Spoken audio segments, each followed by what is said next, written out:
Avisala mga kapuso! Welcome to Sangre Acts kung saan sasamahan tayo ng ating mga special guests, ang ating kapwa Encantadix para mapag-usapan ang mga nakakaantig at nakakawindang na mga kaganapan sa mundo ng Encantadia Chronicles Sangre. Narito sina Joms, Avisala. Coco, Avisala guys. Avisala. Ako naman si Tokman, ang inyong kapitbahay sa Adamya. At ito namang si Mantok, nakain ng kain. Nagutom yan!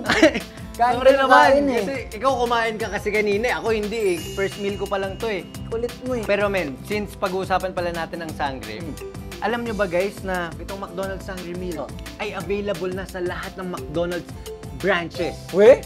Oo, it comes with one-piece chicken McDo.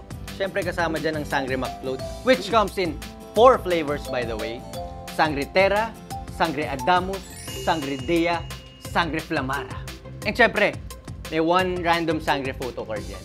So, buksan nila yan, ganun. Wala mas masasarap kasi siguro yan pag ano eh. Kung binila mo siguro kaming tatlo dito, no? Hindi nagsosolo ka dyan. Issue naman Damot to. na eh. Excited pa naman ako kumolekta sana ng photo card na ganyan yo. Syempre naman bro, nakalimutan ko ba kayo? Hindi, syempre, advance ako mag-isip eh. Naisip ko na yan. Yun naman pala. Diba? Pero anyway, guys, sa dami ng nangyayari sa Encantadia Chronicles Sangre, minsan kailangan din natin, alam mo yun, pag-usapan natin and balikan ang mga storya kung bakit ba tayo nahulog sa kwento. Kaya guys, grab your McDonald's Sangre Meal. For sure, sigurado, yung favorite scene mo, dito mapag-uusapan natin. Yun.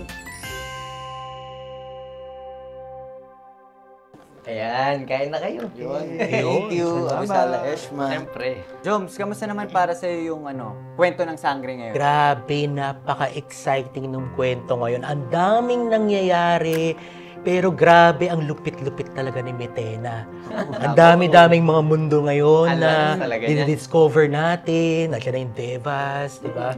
Mundo ng mga tao. At Miniave. O, Miniave. Ngayon na may mga bago tayong characters na kakilanin, mga bagong Sangre.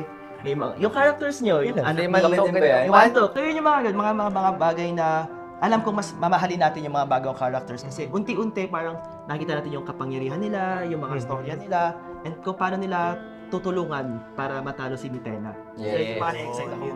O mga Encantadix, speaking of this new generation of Sangre, ask ko lang, na-try nyo na ba tong McDonald's Sangre Meal?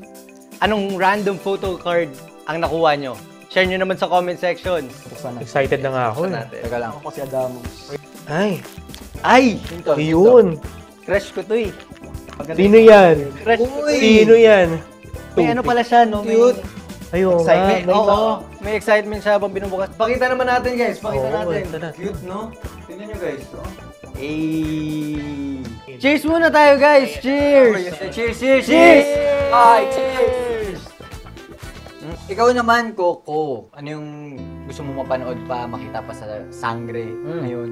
Total yung ano mo naman, Sangre McFloat mo is Sangre Dea. Nihintay ko kung paano siya mag-shift para tulungan yung Encantadia. Oo. Una, idol na si Metena. Tapos ngayon medyo nagkakaroon na siya ng pagdududa. So ano yung magiging shift niya Wow. para tulungan yung Encantadia? Saka yung ano yung magiging driving force ni Sangre Terra. Kung may makapigil pa ba sa kanya sa pagpunta niya sa Encantadia? Makakatakin siya ni Olgana. Ano ba gagawin ni Olgana sa Tigilan ba siya ni Akiro? Diba? Tsaka makikita niya na ba si Mantok at Tokman? Ay, yun. Oo. Pero meron pang isa ako nililook forward. Oy, Ano? yun? Sino nanay niyo? Secret. Ay, Hindi guys. Madamot kasi Ito talaga impormasyon yun. ha. Ito na yun, ito na yun. Oh. Alam niyo yung Secret! Ay! Madamot na impormasyon. Siyempre, para abangan nila panoorin Abangan nila, mo gabi-gabi. oo. Oo. Tama naman. baka natin yan. Ayun na nga mga kapuso, sa mundong puno ng magic at pasabog, minsan yung mga eksena pa talaga na tahimik, yung mga matindi, no? Yung di mo ina-expect, parang itong flavor lang ng Sangre McFloat, which comes in 4 flavors. Ha? Sangre Terra, Sangre Adamus, Sangre Dea, and Sangre Flamara. Puno ng sarap at magic. Minsan yung di mo pa ina-expect yung flavor, yun pa yung magiging favorite mo. Ganon din sa McDonald's Sangre Meal, Kel. Di mo rin may expect kung sino yung sangre na makukuha mo. Kaya, keep ordering lang guys to collect them all. Magkita-kita tayo muli dito sa Sangre Acts, mga kapuso. Avisala Eshma!